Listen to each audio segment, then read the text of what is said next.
Wonderful to be here. And speaking about Srila Gopala Bhatta Goswami, beloved Goswami, beloved preacher of Braj pastimes and Vrindavan pastimes, but most well known for establishing the worship of Sri Radharaman. And because he is so well known for establishing the worship of Sri Radharaman, we are going to focus on something else. So we're going to focus on the beginning of his life.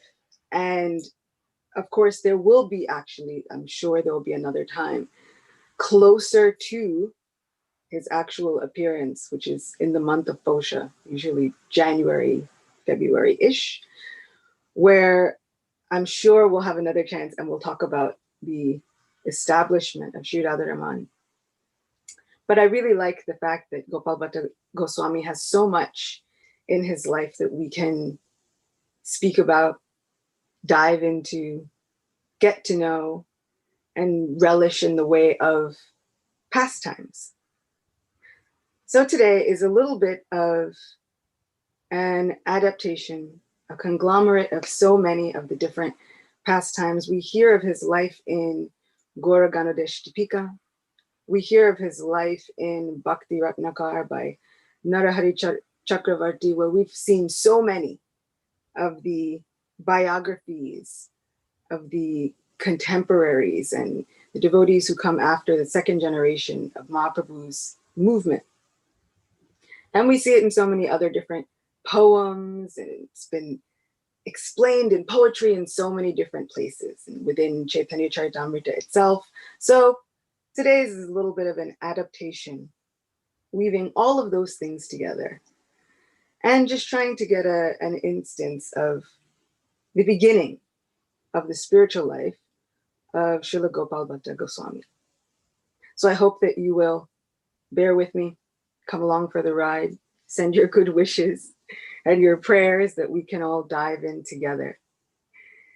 What I love about this particular pastime is he's a child. We get to see the power of that simplistic heart. Just a sweet, simple heart with no duplicity, no complexity, just the sweetest heart of a child who's about 7 years old at the time. So the year is about 1511. According to our Western calendar, Sri Chaitanya Mahaprabhu had advented himself in the year 1486. And so now he is a sannyasi. He had taken sannyas at Katwa, and he is journeying to so many holy places. And he's come to South India. He's seen Tirupati and Tirumala. He's seen so many different places. And now he's come to Rangakshetra. The usually busy area around the temple complex was now blanketed in a stunned silence.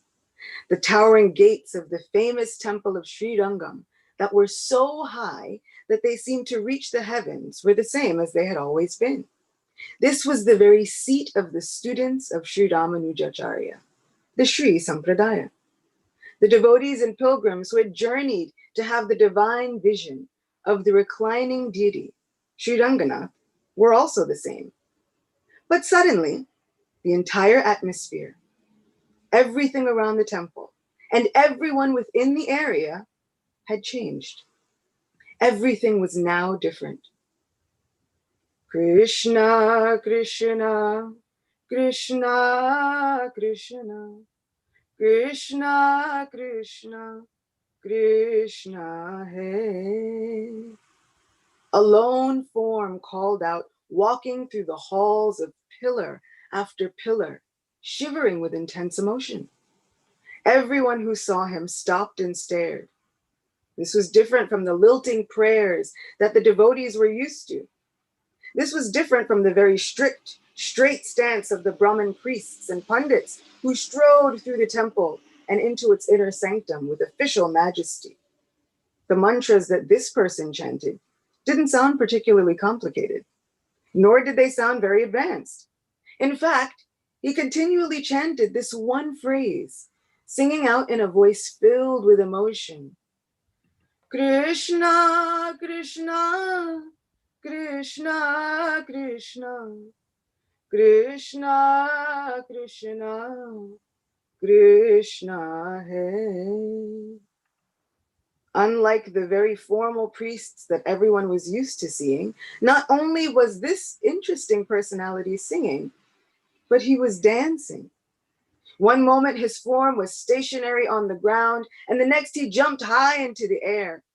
His voice reverberated through the 7 halls as all else looked on completely stunned into silence. What else could they do? There was no one who could stop him.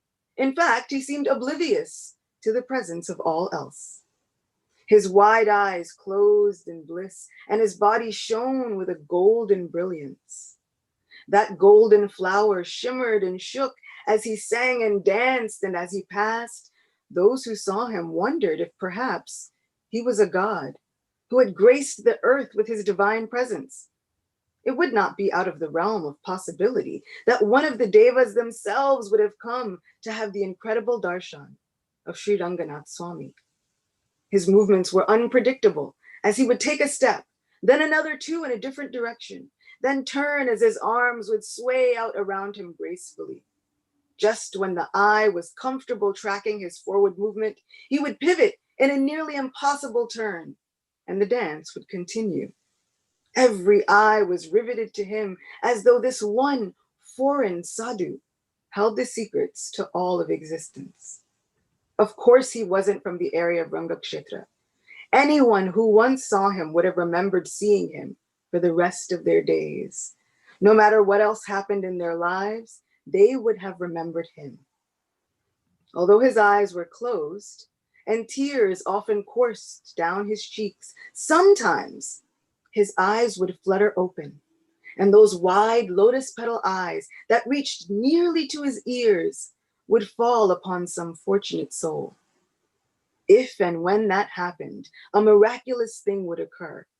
No matter who they were or what their station in life was, they would begin to murmur the traveler's chant. Krishna, Krishna, Krishna Hai. The traveler would then grace that person with a smile and would raise his arms. The person would begin chanting louder, becoming as unaware of their surroundings as the traveler himself. It was like magic, and those who looked on did so, knowing within their hearts that even if they were wary of the peculiar behavior, still they had one yearning, that he might just once turn that sidelong glance filled with the madness of love upon them. After all, that's what it was, and it was plain to see. This was a person obsessed with love, love of God. He called out the names of Krishna, his deep voice pure and vibrating throughout the wide and majestic temple halls. Sometimes he would place a hand on one of the stone pillars, a far-off look entering his eyes. He would bend his head just a little, and it seemed as though he was feeling and seeing things that no one else could. In those moments, it seemed as though his dance was finished, but in the next, he would smile to himself as though he were enjoying a mysterious joke that no one else was privy to, and begin singing once again. Always the same simple chant as he danced, and everyone looked on as they tried to commit to absolute memory this most unique sadhu. It wasn't long before this sannyasi began to attract a crowd. And it was during one of these astonishing displays of internal divine love that the priest, Venkata Bhatta, first saw the golden sannyasi. Even before he actually saw him, Venkata Bhatta could see his dazzling effulgence. The columns and pillars radiated with a warmth and light that he had never seen before. He had been to quite a few places in his life, as he was not native to Rangakshetra, but he had made his home there fairly recently, and he had heard of many saintly people, but never had he seen anyone like this sannyasi. Oblivious to all around him, he chanted and chanted and chanted. He would raise his arms high in the air, and with a sweet urgency, he would call out Haribo, encouraging any and all around him to join in his chanting. This chanting began to drown out the mantras of the usual priests, and it was far sweeter than anything that Venkata Bhatta had ever heard in his entire life. Worming his way through the crowd that had formed, Venkata got closer and closer to the sannyasi, who looked like a golden mountain that had somehow fallen to the earth. Suddenly, as the sannyasi called out in his sweet voice the simple names of Krishna, one of those heavenly glances, a glance filled with all the promise of love of God, fell on Venkata Bhatta. Almost completely stunned into immobility, the Bhatta's heart leapt in joy. His heart surged with intense feelings, and suddenly he knew for certain that he had to serve this most magnificent personality. He knew that this wonderful person was the most incredible person he would ever meet in his life, and he was filled with an intense longing, a longing for Sri Krishna, the flute-playing Lord. Even though Venkata had always faithfully worshipped Lord Narayan, now both his mind and heart were suddenly filled with the pastimes of Lord Gopal. Among the many people there and the many noises around them, another voice had joined in singing with the sannyasis. As Venkata continued to move through the crowd, squeezing past as many people as he could with each forward movement, he realized the new voice singing was his own. And even as he momentarily questioned what was happening to him, he knew that the reason for the transformation in his heart was currently singing and dancing, and he needed to be closer. He needed to see him and join him no matter what. With a final push and a deep breath, he sang the holy names, following the sweet voice of the sannyasi, who continued to dance as freely and openly as ever. Venkata Bhatta finally found himself at the front of the crowd and close enough to fall at the feet of the dancing golden sadhu. Krishna, Krishna, the sadhu spoke and lifted Venkata carefully before holding him close in a heartwarming embrace. Venkata Bhatta wasn't sure what this spiritual experience was, but it seemed as though everything he learned in his life, in fact, everything that his life had been, was leading up to just this moment. Unable to contain himself or the immense feelings coursing through him, he simply put forth a request. "Oh, my Lord, I beg you, please stay with me and my family during the rainy season. Just stay here for the rainy season." Venkata begged over and over again that the sannyasi stay with them. He was determined not to take no for an answer. After what felt like an eternity, the golden mountain of love of God acquiesced with a kind, wide smile and a nod of his head. It felt as though arrangements couldn't have been made quickly enough, but finally, Lord Chaitanya, as all came to know him, arrived at the house of Venkata Bhatta. At the very onset of his stay, before the sannyasi could enter into his home, Venkata bathed the feet of Lord Chaitanya, who accepted the honorific hospitality in respectful silence, with a slight smile on his beautiful face. Taking that charanamrita, which is sought after by all the three worlds, the pure-hearted Brahmin sprinkled that glorious water, which bathed the feet of Lord Chaitanya, over the heads of his family members, and gave them sips of that water to drink. Among the family members who were there to receive the Lord were Venkata Bhatta's two brothers, Tirumala Bhatta and Prabodhananda Saraswati, who was himself a Tridandi sannyasi. And along with them was the 7-year-old son of Venkata, little Gopal. From the moment that glorious water had been sprinkled on his head, Gopal couldn't take his eyes away from the sannyasi. In fact, he couldn't even think of anything or anyone else other than Lord Chaitanya. as others were introduced to the Lord. For Gopal, it felt as though all else faded away. In that moment, there was no one and nothing else that existed outside of this moment with this personality who held the key to Gopal's entire life. He knew it with every fiber of his young body. Sipping the water that had touched the body of that divine person, Gopal could still feel the mysterious and magical effects it had on his heart, mind, body, and soul. Gopal was aware that others were speaking. He knew that his father was asking Lord Chaitanya to stay with them, to make their home perfect and a beautiful replica of the spiritual world by staying with them and speaking about Shri Krishna every day. But Gopal was simply waiting to see if the sannyasi would accept. As the sannyasi nodded, Gopal released a breath that he had been holding, and he felt his heart calm just with that nod of assent. Gopal was shaken from his reverie by the sound of his father calling his name. Snapping to attention, he found that just as his eyes had been rooted to the beautiful, shimmering form of Lord Chaitanya, the Golden Lord's eyes were now trained on him. Gopal fell at the feet of Lord Chaitanya, offering his obeisances and feeling as though all he had ever wanted in life paled in comparison to this one moment. Pleased with the boy, Lord Chaitanya raised him up, took him, placed him on his lap, and hugged Gopal to his heart tenderly. From that moment, Gopal Bhatta yearned to be exactly wherever Sri Chaitanya Mahaprabhu was. He would try and offer whatever service he could to the sannyasi, feeling an undeniable pull to him in his heart. He would find any way to perform some kind of service to him. He would press his legs when the Lord would take rest. He would bring water and puja paraphernalia. He would bring anything at all that Lord Chaitanya might need. Gopal was on constant alert, simply yearning to serve.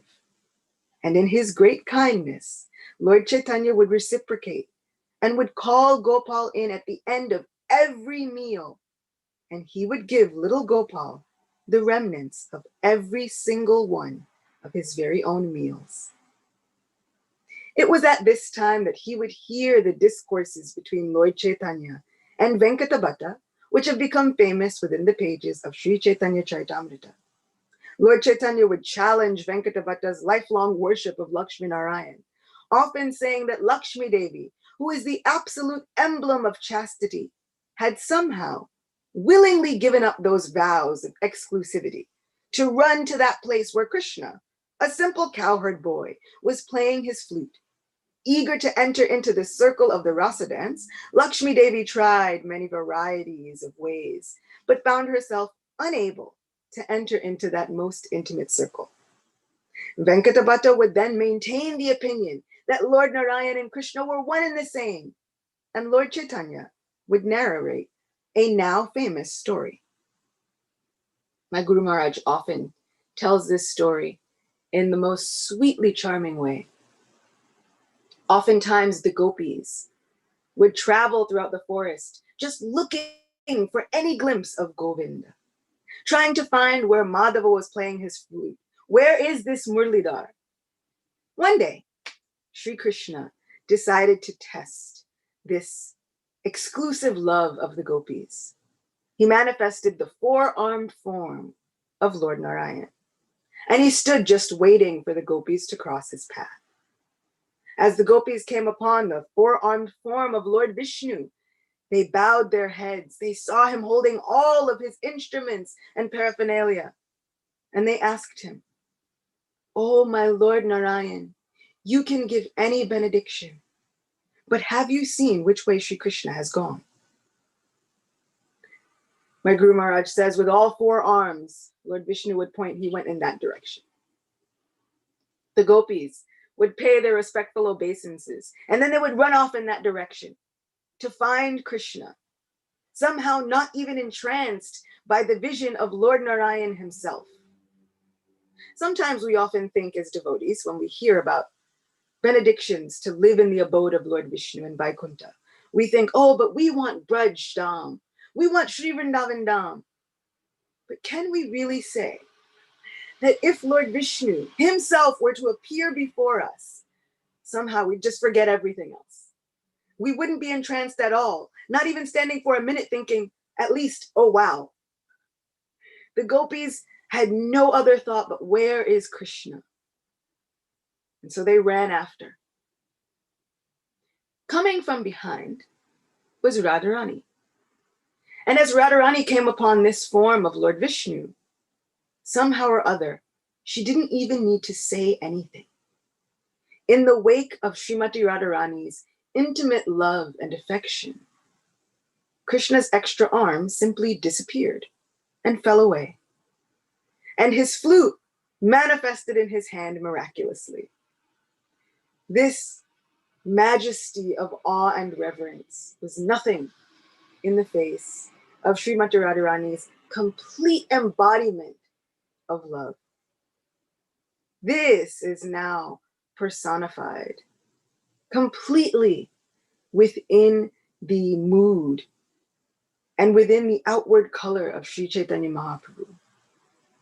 Sri Chaitanya Mahaprabhu would tell this story again and again, and he would laugh, thinking about how these gopis, these simple maidservants, these simple cowherd girls of Vrindavan were not swayed by the awe and majesty of Lord Narayan, and how Sri Krishna could not even maintain his awe and reverence in front of Srimati Radharani's ocean of divine love. Finally, Venkatabhatta would admit defeat, and he would explain that he had spent his life in worship to Lakshmi Narayan. But after speaking with Lord Chaitanya wholeheartedly, he would accept that Krishna was his life and soul. He would accept the supremacy of Sri Krishna above all else.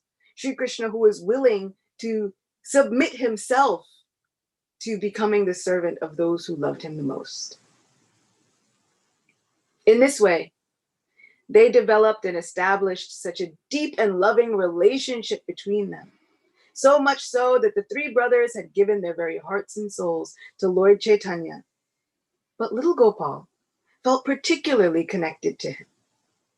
He would often sit and sigh with deep, heavy breaths, and he would cry, thinking, why has fate been so cruel towards me?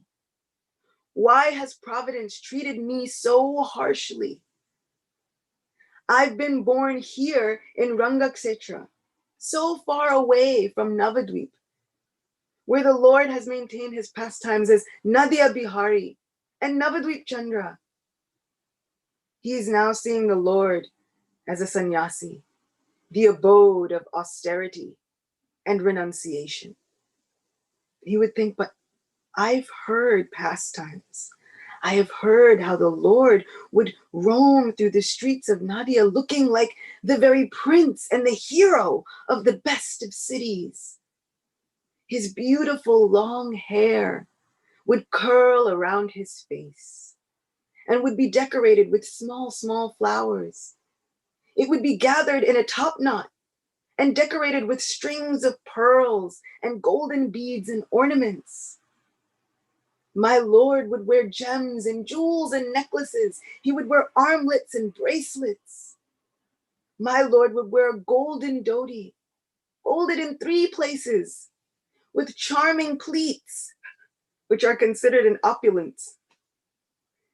And he would be dancing with anklets that would resound throughout the town as he would dance through the city from morning till night, simply chanting, Krishna, Krishna, Krishna, hey, in a sweetly, sweetly sounding voice, calling out, I have come just to give you this medicine of the holy name. Other than me, who is your friend? All you have to do is take this holy name, drink the medicine, and you will find that your life and soul will be made happy. Little Gopal Bhatta would say, I've heard these stories. I heard of the majesty of Lord Chaitanya. I've heard of the majesty of Nimai, of Lord Vishwambar. But now I see him, and he's wearing just Simple, simple cloths that hardly reach below his knees, hardly any pleats at all. He's renounced everything, including his wonderful, majestic hair. How? How can I maintain my life having heard of these pastimes and still not having seen them? Why must I have been born all the way in Rangakshetra, so far away from Navadvip? These are the amazing realizations of a 7-year-old boy thinking, how have I been so far away from the most majestic, wonderful, extraordinary pastimes of Nimai? This Nimai of Nadia. And so he would often think this way. And finally, when the 4 months of Chaturmasya had ended, and it was time for Lord Chaitanya to depart, while the 3 brothers, Tirumala Bhatta, Venkata Bhatta, and Prabodhananda Saraswati felt intense pain and heartache at the knowledge that the Lord would have to leave them, Gopal Bhatta completely fainted.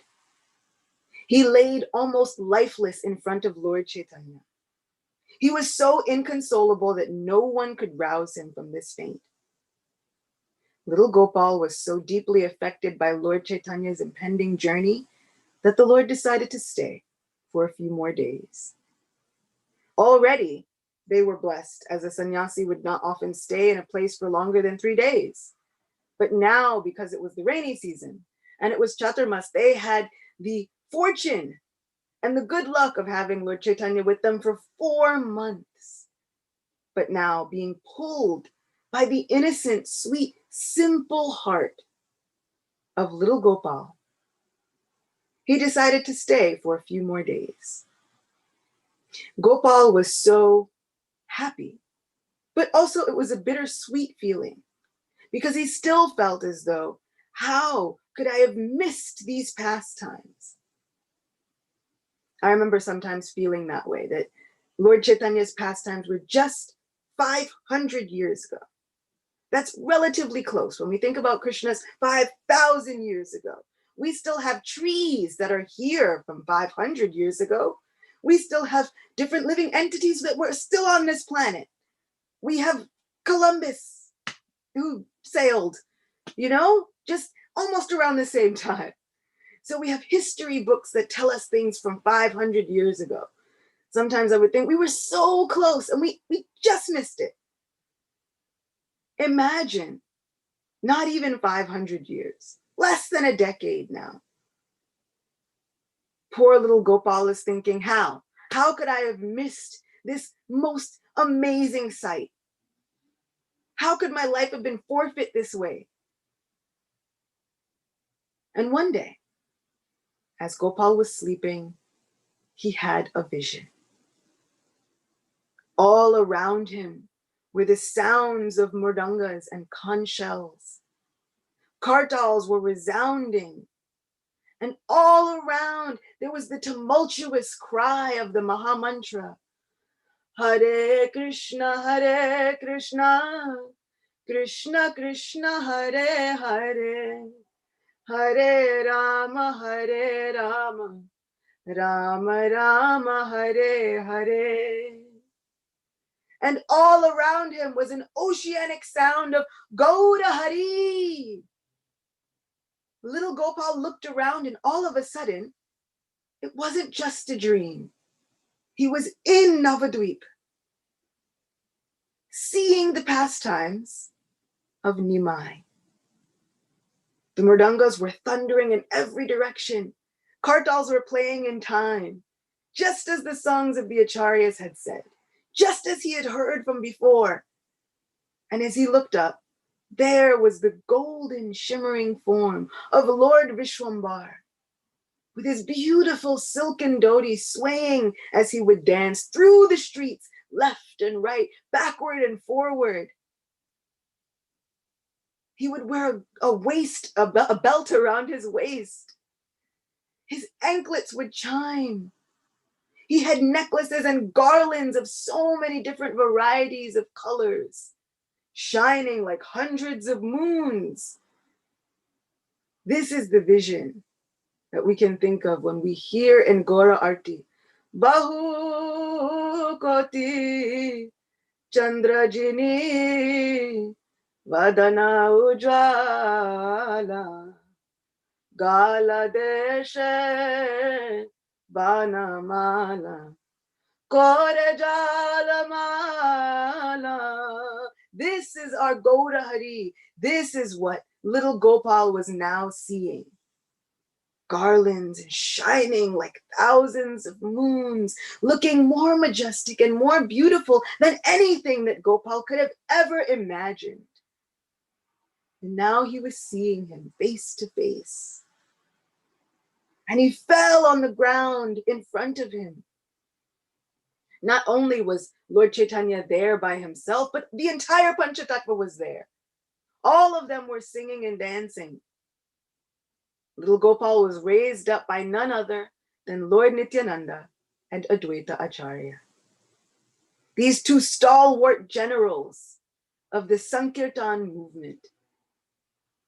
He looked into the beautiful face of Lord Nityananda in his mood of a cowherd boy, often with flowers in his hair and feathers in all directions, often carrying so many instruments of a cowherd boy, sometimes a flute, sometimes a plow, sometimes a stick in his hand, but always looking like a transcendental avadut dancing through the streets of Nadia, just waiting to do anything to lift up the fallen souls and bring them to the lotus feet of Nimai. And so he saw this beautiful vision. The Panchatattva danced together. They sang together. And the citizens of Navadvip all roared the holy name. Hare Krishna, Krishna Krishna, Hare Hare, Hare Rama, Rama Rama, Hare Hare. Little Gopal began to sing as well. And finally, it seemed as though Lord Nityananda and Advaita Acharya would speak to him. Ready to hang on their every word, it seemed as though Gopal was holding his own breath, just waiting. And just as they were about to speak to him, little Gopal woke up. And he looked around, astonished. Where was that vision I just saw? What happened? Where is Lord Chaitanya? Where is Nityananda? Where is Advaita Acharya? But just before him was Lord Chaitanya, still in his house. And in that very moment, Lord Chaitanya manifested the form of Shyam Sundar, holding in two hands his flute, dressed like the cowherd boy hero of Sri Vrindavan Dham, the golden dhoti, blue flowers pushed above his ears, a wonderful crown with peacock feathers, a Vaijayanti garland with so many varieties of colors, and bumblebees, majestically, mystically appearing around that beautiful garland. And then, after this, Lord Chaitanya manifested the form that was most dear to the heart of little Gopal Bhatta, the form of Nadia Bihari, Navadvip Chandra, Sri Nimai, with a beautiful top knot, gorgeously long curling hair. It is said that, and the emphasis is on Mahaprabhu's hair so much, it is said that when Mahaprabhu cut his hair in Katwa, that particular barber threw his scissors into the Ganga and said, I'm never cutting hair ever again. I cannot believe that somehow I agreed to do this. When Mahaprabhu announced that he would take sannyas, the devotees felt as though a thunderbolt had struck them on the head. But one of the things that they spoke about most was, oh my Lord, you will cut your beautiful hair? What will we do? Your hair is so charming. So we hear even in the prayers to Sri Damodar that his beautiful locks of hair curling around his face. It is one of the most charming characteristics of our sweet Lord. his wonderful curling locks of hair. And this was something that little Gopal was so attached to. He knew that at the end, he says, I'm now seeing Lord Chaitanya with a shaved head, all of these things, but I don't want to see him like that. I desire to see Navadvip Chandra. And so this is the vision that Lord Chaitanya gives to sweet Gopal Bhatta. And what was his qualification? What service had he done up until then? He was simply eager, determined, and enthusiastic in his heart. Completely just simple and sweet. He had heard the stories of Nimai and he believed them with all of his 7-year-old heart. This is what we can gain from the heart of these children. These wonderful second, third generation children that are so small, but they believe with all their hearts, with such firm conviction. They don't have anything to think, oh, but maybe this isn't real. No, Krishna absolutely is real. And Nimai can appear before me. And so just to please the heart of this small boy, he absolutely did. And then he resumed his form, looking like the emblem of renunciation. And then once again, he took little Gopal on his lap. And he was crying, and little Gopal was crying. My Guru Maharaj says that they bathed each other's entire bodies with their tears. This was the close-knit relationship that was had between Lord Chaitanya and Gopal Bhatta, even from such a young age. And so he tells Gopal, I've shown you all of this, but it has to remain a secret. It has to remain confidential between us. And Gopal promises. And like very many other times that the Lord has made people promise to keep things secret, I'm glad that eventually they didn't. Because somehow these stories have made their way to us 500 years later. We hear about the times when Sri Chaitanya Mahaprabhu would quarrel with Kolavecha Sridhar. Later on, he would pray during the Mahaprakash Leela. He would pray, I just want to see you as that same quarreling Nimai. No problem. It has to remain confidential. No problem, I promise. We hear when Nimai was stealing the offerings of the Brahmin who comes with his Gopal Shila. And Nimai would steal the offerings again and again and again. And finally, the Brahmin got so exasperated. What is happening? Nimai says, you called. What can I do? You've been calling me with such love and determination. Every single time you call me to eat, I must come. So now I'm here. And he would manifest the form of Lord Gopal in front of that Brahmin. But he tells him it must remain confidential. Brahmin says, I promise, no problem. But so many of these stories, I'm so glad that someone told. Otherwise, what would we have? So he tells little Gopal, this must remain confidential. After your parents have left this planet, you make your way to Sri Vrindavan Dham and meet with the 2 treasure houses of love of God. Meet with Rupa and Sanatan. In the meantime, you can learn from your uncle, Prabodhananda Saraswati. But stay with your parents, serve them nicely, and once they've left, you come and find me. Come to Raj.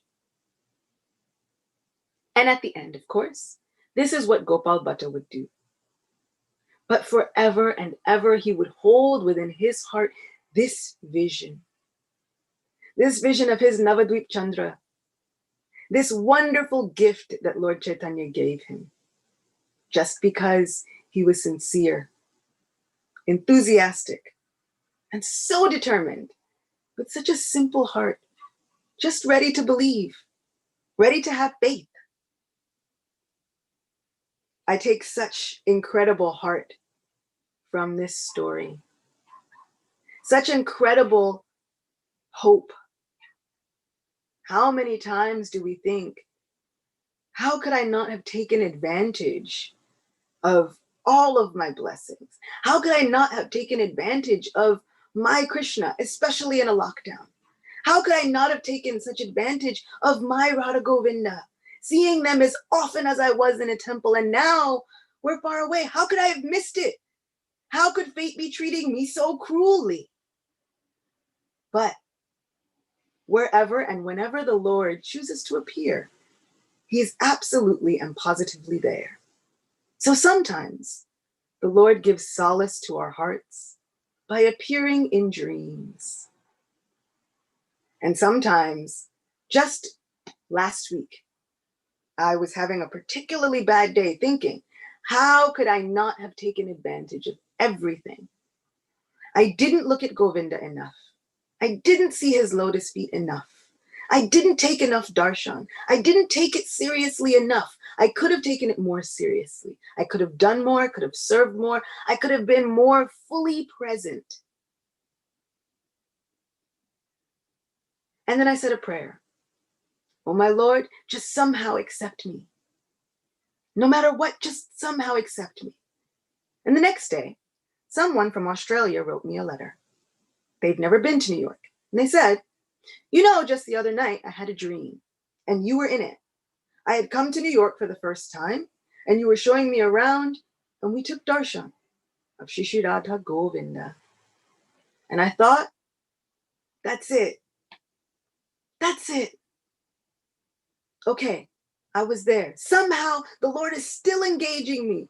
No matter how much of a nonsense I am, it doesn't matter.